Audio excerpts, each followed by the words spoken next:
Good morning, everyone. I can't find the, how do you, can I go share my screen? Roberto, è nella barra in basso, c'è quel pulsante verde, condividere. Oh, yeah, I've seen it. Thank you. I've seen it now. Got that. Hope you can see my screen now. Sì. Good. First of all, I would like to thanks all the organizers for inviting me, giving me this opportunity today to share some of my recent work in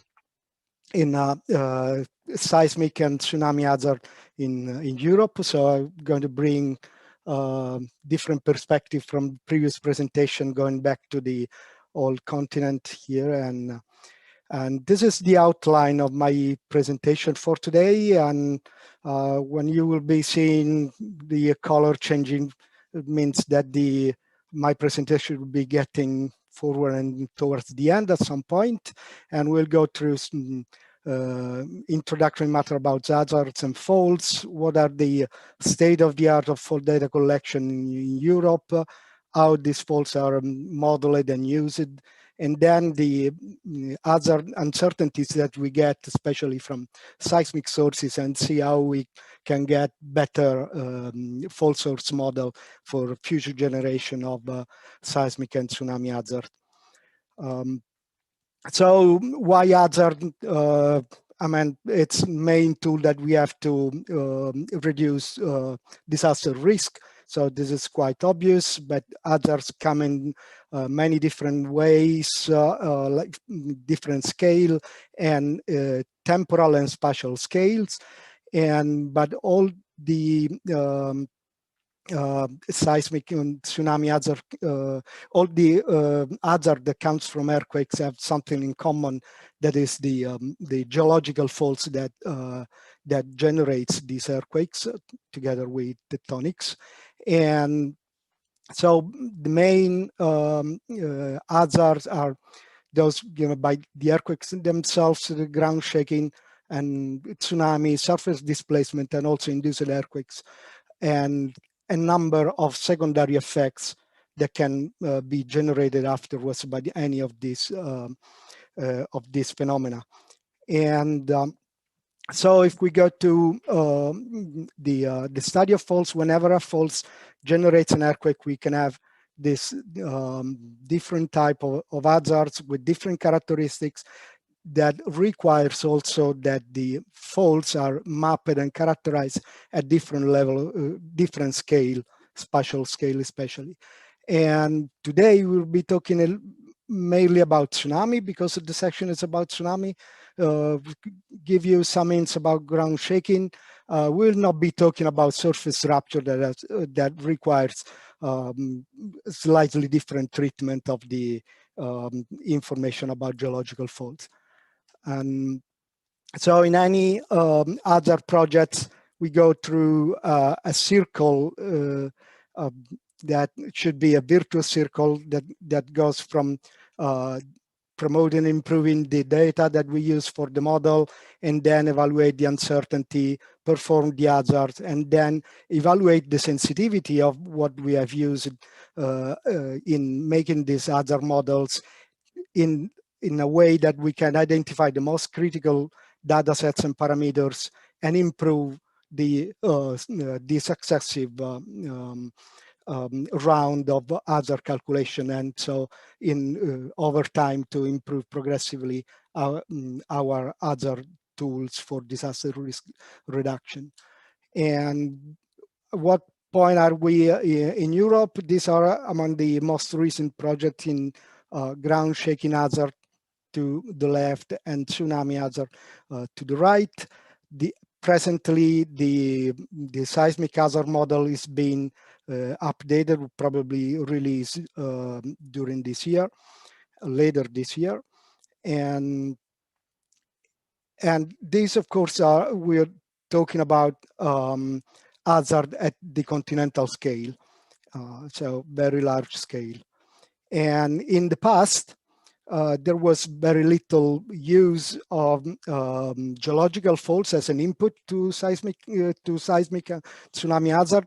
The main input was the zonation, seismic zonations, and these are two of the most prominent models of seismic zonation for seismic hazard and tsunami hazard in the past. But over the years in Europe, we've been building fault source models, and actually this one was the first fault source model used for the seismic hazard model in Europe. And again, we're getting to improve, and what is important, we'll see in a minute, that at the moment in Europe, we have a number of regional databases, fault databases, that can help us improve the overall model at the continental scale. And so these are examples of these regional models, and they have been started over the years in different places at different times and are continually updated. And these are main fault databases of crustal faults. And we start having in the latest time also, you start having different models for subduction system. Mainly the Calabrian arc, the Hellenic arc, and the Cyprus arc here. And we're also having lately different alternatives that can us improve, generates alternative models also in the hazard. But how are these fault database built? They are crustal faults and subduction systems are built in slightly different ways. The crustal faults are very simplified at the moment. Basically, there are information gained at the mostly at the surface. So the trace of the fault at the surface is simplified in some way, and this simplified geometry is extruded at depth, usually with a constant dip reaching seismogenic depth. So basically, when we get to the final model that we are able to use as of today, we have a very simplified down deep planar model, and also the trace at the top trace of the faults is very simplified. We know that faults are much more complex than what we see in this sketch here. Similar, but a little bit better situation for subduction system. So usually there is the top of the slab that is modeled using different data, and in this case, in most of the cases here, we are using data, subsurface data, and so the top of the slab is modeled, and then we have to devise some geometrical model for the intra-slab that are mainly useful for ground shaking hazard, not much for tsunami hazard. And so we have to devise at some point what are the limit of the upper and lower limit of the subduction interface, and simulate earthquakes on this interface. So once we had either the surface, the geometry of the fault, either it is a crustal fault or a subduction interface, we can apply different strategies to model individual scenarios that then are built up and merged into, combined into the other evaluation. So usually there is a sort of tessellation or meshing of the fault surface. Then we can generate ruptures with different earthquake sites with variable aspect ratio, and also simulate different nucleation position and slip distribution, and then apply our recurrence model. And from this recurrence model, then we pass all these earthquake scenarios to a further stage of simulation that could either be a physical simulation of a ground shaking, or using a ground motion prediction equation, or making a tsunami simulation like the topic of this session today. So going back to the tsunami hazard, these are a few examples where we see once we use all this data. These are examples from the recent tsunami hazard model for the NEAM region. You see here two profiles, one through the Aegean Sea and one in front of the Hellenic Arc. You see that the level of hazard and inundation height, estimated inundation heights here in the vertical scale in these diagrams. And you see for the Aegean Sea, the main inundation heights is just a few meters and much higher in some sector of the in the Ionian Sea in front of the Hellenic Arc. And with this bar, I'm representing here the second and 98th percentile of the epistemic uncertainty in this model. And this epistemic uncertainty is what we want to reduce by improving our knowledge. And certainly the knowledge on faults, that is the primary input, is something that we want to improve. So if this is another recent work that classifies different aspect of for reducing risk and hazard and risk for tsunamis. And we see with the letter S the research gap in seismic sources. And mainly, so in this axis of this diagram, there is the tractability of the source, how we can deal with the improving these research gaps. And on the vertical axis, which is the sensitivity of the hazard and risk to these research gaps. So basically, you see that we are more sensitive to lack of data for limited knowledge of past events. So certainly can be improved. But also we have lack of both data and theory for a number of other aspects that regards the seismic source. And mainly we'll be looking at the identification of the sources, strong sensitivity, and also some of the variety and complexity of the sources that also has high sensitivity, and also it's harder to treat and to deal with. And so identifying faults, one of the best way is to use multi-scale geophysical data.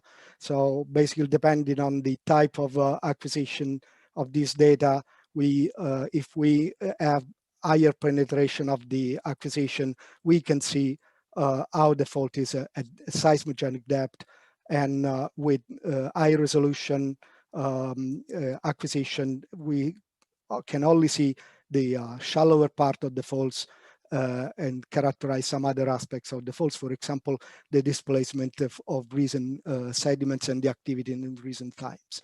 So as you can see here, is depicted the same. If you look at the central horses, the same place imaged by different types of acquisition, and give us the opportunity to trace back the geometry and activity of the faults at all scale and at all the depth extension of the fault itself. And so again, if we want to characterize the full three-dimensional aspect of the faults, we need to use lots of seismic reflection data. This is an example where with this, you see here the number of 2D seismic lines that are being used to get to this model of faults here. And certainly in this way, we can retrieve the geometrical complexity of the faults.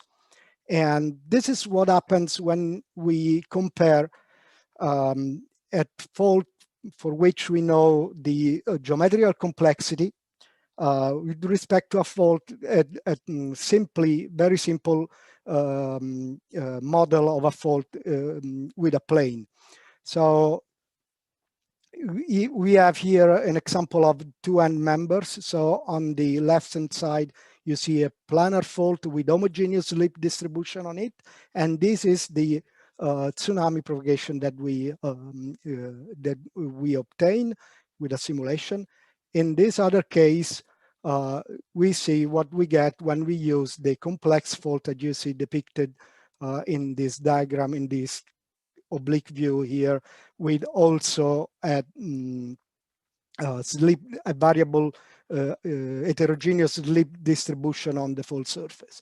And you can see from this image that for the same earthquake, I mean, same moment magnitude, same hypocentral location, and same average geometric parameter like strike, dip, and rake, and average slip, we get two totally different, very different tsunami scenarios.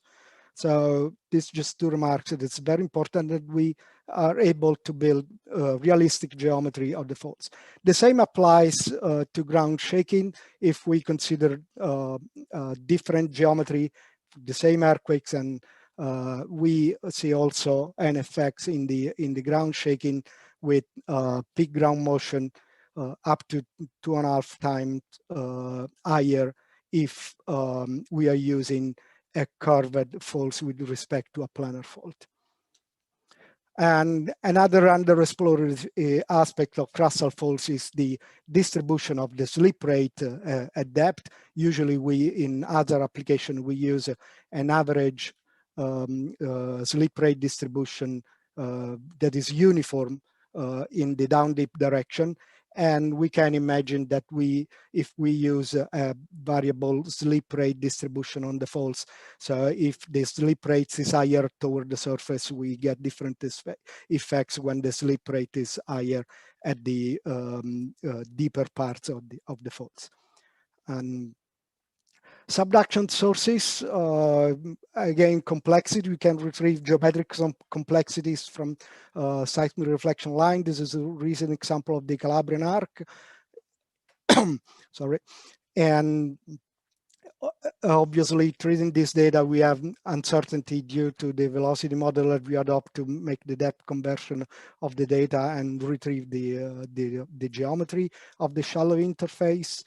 And this is what happens when we compare earthquakes, potential earthquakes on the subduction interface. This is an example of 3 different earthquakes. In this case, on the left-hand side, you see the complex geometry, and on the right-hand side here, the planar geometry with 3 different earthquake magnitudes, 7.5, 8, and 8.5. This is the same subduction modeled with the complex geometry and the planar geometry. And this is the effect, and we see the effects in the Central Eastern Mediterranean in a number of points here, Southern Italy, Northern Libya, Northern Africa, in Libya, and Greece, that the effects are very variable, with peak of over 40% in individual of tsunami amplitude in individual scenarios. And we can see if we aggregate all these uncertainty into another model, we are going to get an uncertainty in the final results. Again, if we instead of having uniform slip on the fault surface, we apply not only at 3D geometry, but also heterogeneous slip on the subduction on the slab interface, we get different results. In particular, here we show what happens if we consider the dependence of the slip distribution on the variation of rigidity with depth. There are some works that tells us that the rigidity increases with depth in subduction zones, and when we increase it, or we lower the rigidity upward a shallower depth, we have to compensate with for the same rupture area, we have to compensate with slip. So we have an effect of amplification of the slip toward the surface. And so you can compare the slip distribution in one case when we use the depth dependence of the rigidity with depth, we get to this type of slip distribution with amplification of the slip toward the surface. Here the subduction interface is dipping toward the northwest. And this is without considering the dependence of the rigidity with depth. And when we aggregate a number of many scenarios into an other model, these are the other curves that we get at 3 sample localities in the Eastern Mediterranean. So the source is again the Calabrian arc, this is here. So this is in the near field, and progressively in the far field in Greece and Cyprus. The red line in this curve, so this is the probability of exceedance, and this is the tsunami maximum inundation height. And so with red, we see the other curve resulting by the depth dependent set. So the earthquakes with the shallow slip amplifications in the scenarios, and in the blue, the other curve, the corresponding other curves for the same earthquake set without considering the